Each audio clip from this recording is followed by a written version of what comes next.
এখন আমরা কাওয়ালজানি গ্রাম থেকে নীলজা গ্রামের দিকে যাচ্ছি। ওই ওই রাস্তায় গেছিলাম আমরা, ভুল রাস্তায় গুগল ম্যাপ দেখে দেখে ওই রাস্তায় গিয়ে দেখছিলাম যে রাস্তা নাই, পরে ঘুরে আবার এই রাস্তায় আসছি। গুগল এখন এত আপডেট হয়ে যায় না যে রাস্তার বর্তমান অবস্থা সম্বন্ধে জানে। একটি মানুষ হেঁটে গেলেও সেটাকে রাস্তা মনে করে গুগল।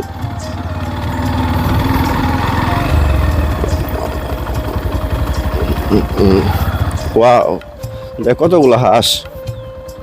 হাঁসের বাচ্চা কি বিক্রি করতেছেন নাকি? কত এগুলা, একটা পিস কত? 30 টাকা পিস। দেখি তো হাঁসের বাচ্চাগুলো দেখে নেই, দেখি।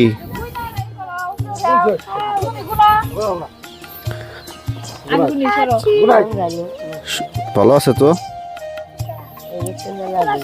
বড় হইতে কদিন লাগবো?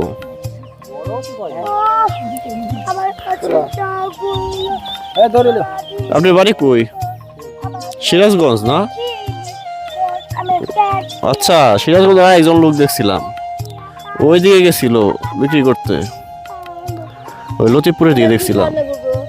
আপনি অনেকজন আছেন না এই ব্যবসা করেন? আরো লোক আছে? আচ্ছা, এই গ্রামের নাম কি? কাওয়ালজানি না? কাওয়ালজানি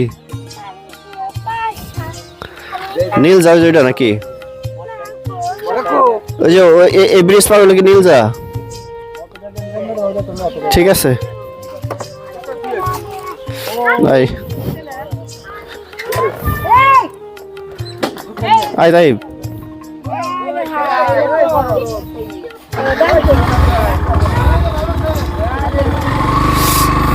30 টাকা পিস হাঁস বিক্রি করতেছে। ওরে বাপরে বাপ, রাস্তা দেখছস কি খারাপ রাস্তা।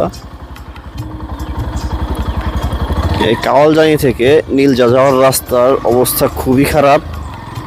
কর্তৃপক্ষের দৃষ্টি আকর্ষণ করছি এই রাস্তা অচিরে পাকা করার জন্য।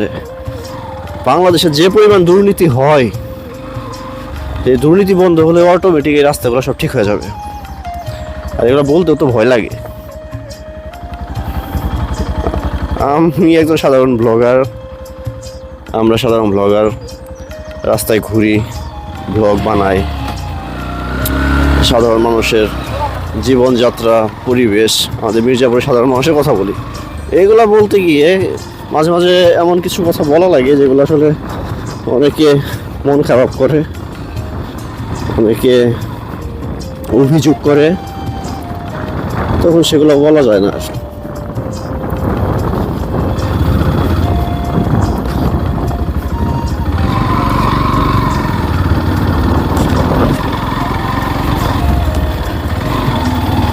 কিছুদিন আগে একটি পোস্টের কারণে এক উদীয়মান মির্জাপুরের সাংবাদিক আমাকে ফোন দিচ্ছে যে পোস্ট ডিলিট করে দেওয়ার জন্য।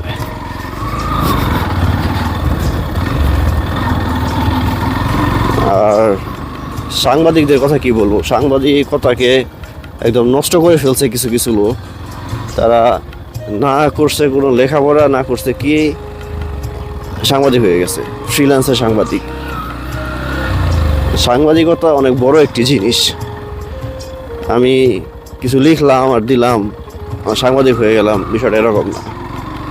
আর মানুষের সাথে কথা কীভাবে বলতে হয় সেই ন্যূনতম সাধারণ জ্ঞানটুকু ওইসব সাংবাদিকের নাই, নামে সাংবাদিক আর কি।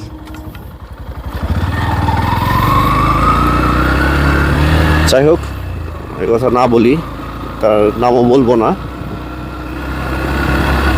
আমি চাই সবার ভিতরে মূল্যবোধ জেগে উঠুক। আমরা কি নীলজা চলে আসছি?